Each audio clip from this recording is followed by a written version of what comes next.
As of November 2024, according to ChatGPT, the United States produced over 74 million net tons of raw steel annually.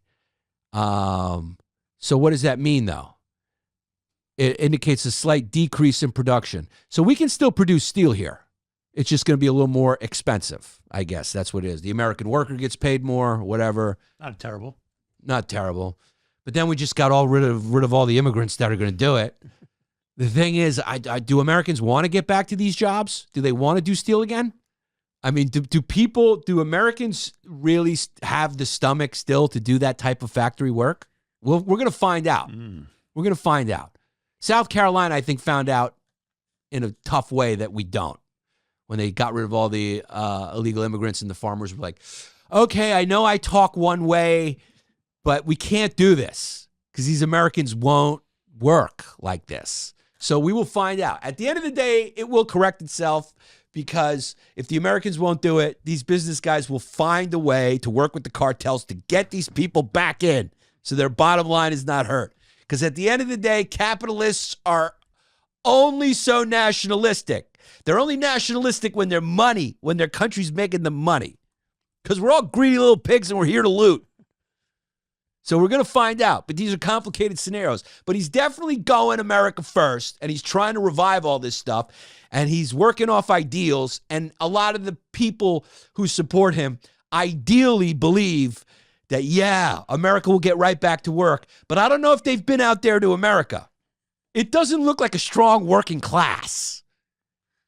It looks like a very consumey, leisurely class. So that's when robots may come in. We may be just priming society to, instead of dealing with Mexicans, dealing with robots. Are Mexicans going to replace robots? Are robots going to replace Mexicans? Yes.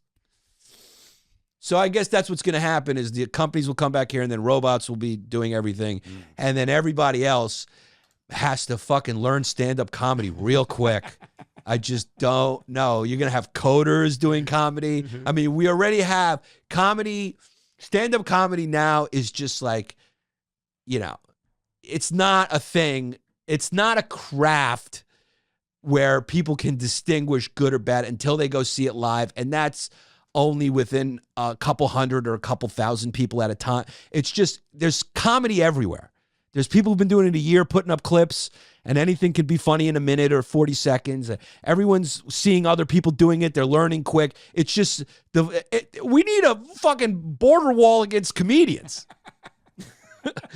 So it's changed. Now it's like, is this guy funny off the cuff? Or, you know, can he build his own base? Because everyone's just building their own fans of people that that person speaks to.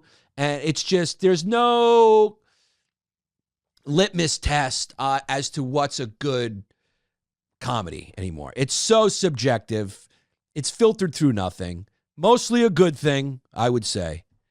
But whatever it is, it's a thing. And like most things, they have their pros and their cons, but you better adapt or you will drown. And everyone already knows that. But stop bitching about it. Stop fucking bitching about it. I mean, what's that going to get you? If you missed the train, you missed the train. Call an Uber.